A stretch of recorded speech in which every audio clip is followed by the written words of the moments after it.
एक लड़की और एक लड़का खुशी खुशी एक शांत द्वीप पर घूमने पहुंचे। पहली रात सब ठीक था, लेकिन अगली सुबह जब वे जागे तो उन्हें कुछ अजीब महसूस हुआ। महिला को द्वीप में कुछ रहस्यमय लगा। क्या यह वाकई निर्जन द्वीप था? उन्हें वहाँ जमीन पर अजनबी पैरों के निशान मिले। वे उन निशानों के पीछे पीछे चले, लेकिन किनारे तक पहुँचते ही निशान अचानक गायब हो गए। उन्होंने इधर उधर देखा, कोई नजर नहीं आया। उन्होंने यहीं एक तंबू लगाया और उन निशानों को भूल गए। जब पुरुष लकड़ियां इकट्ठा कर रहा था, उसे कुछ पुरानी हड्डियां दिखी। उसने किसी को नहीं बताया, लेकिन तभी कुछ धीमी सी आवाजें सुनाई दी। उसने ध्यान से देखा, लेकिन कुछ असामान्य नजर नहीं आया। महिला ने बाद में उन हड्डियों को देखा और उन्हें सजावट के लिए इस्तेमाल करने का विचार आया। उसने उनसे एक छोटी सी पवन घंटी बनाकर पेड़ पर लटका दी। रात को जब तेज हवा चली तो वह घंटी तेज आवाज में बज उठी। ये सुनकर पुरुष जाग गया। महिला ने कहा, शायद यह समुद्र की हवा से हुआ हो, लेकिन फिर तंबू के पास एक परछाई सी दिखाई दी। अगली सुबह महिला को अपने कुछ कपड़े पेड़ पर टंगे मिले। उसे शक हुआ कि वहाँ कोई और भी हो सकता है। वे दोनों जंगल की ओर बढ़े और आवाज लगाई। थोड़ी दूर पर उन्हें एक पुरानी और टूटी हुई इमारत मिली। उन्होंने सोचा शायद कोई वहाँ छिपा हो। अंदर का सामान पुराना और टूटा हुआ था। दीवारों पर कुछ पुराने चित्र बने हुए थे। एक कोने में एक कब्रनुमा संरचना दिखी, जिसके पास कुछ सफेद सीपें रखी थी। इससे वे थोड़ा चिंतित हो गए। शाम तक माहौल थोड़ा भारी हो गया। महिला ने तनाव से बचने के लिए कैमरा निकाला और पिछली अच्छी यादें देखने लगी, लेकिन वीडियो में केवल वे दोनों सोते हुए थे। कुछ अजीब सा एहसास हुआ, जैसे कोई उन्हें देख रहा हो। इससे महिला ने लौटने का विचार बनाया। पुरुष ने उसे सांत्वना दी और गले लगाकर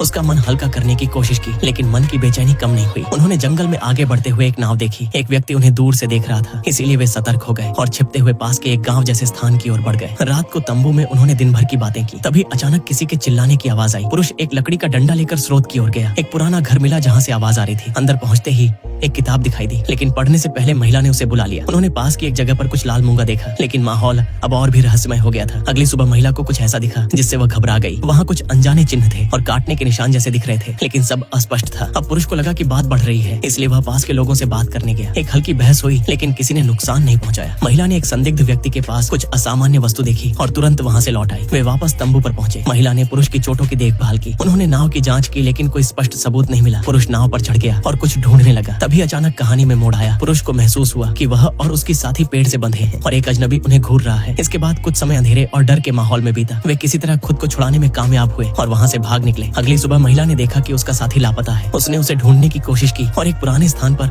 उसका सामान पड़ा मिला। पास में एक किताब रखी थी जिसमें एक पुरानी कहानी लिखी थी, एक लड़की की जो अन्याय के खिलाफ खड़ी हुई थी। महिला ने उस किताब पर सीपें चढ़ाकर प्रार्थना की कि सब कुछ ठीक हो जाए। तब अचानक एक हल्की सी आवाज आई और माहौल शांत हो गया। रात को आत्मा जैसी कोई छाया फिर से दिखी, लेकिन इस बार वे दोनों सतर्क थे। तभी एक विमान उन्हें ऊपर से उड़ता हुआ दिखाई दिया। उन्होंने तुरंत लकड़ियां जलाकर धुआं किया ताकि कोई उन्हें देख सके। जैसे ही वे पास की एक झोपड़ी में पहुंचे, वहाँ एक फोन रखा था। फोन बजने लगा और उसमें अजीब सी आवाज आई। तभी कुछ ऐसा हुआ जिसने उन्हें हिलाकर रख दिया, लेकिन उन्होंने साहस नहीं छोड़ा। अंत में महिला को अकेले रह जाना पड़ा। उसने अपने साथी को खोजने की पूरी कोशिश की, लेकिन सिर्फ संकेत मिले। और तभी एक भूकंप सा महसूस हुआ और कहानी वहीं रहस्यमय मोड़ पर थम गई। दोस्त, ये सिर्फ एक कहानी है। इसके रियल लाइफ से कोई लेना देना नहीं है। आप इसे सिर्फ मनोरंजन के नजरिए से देखें।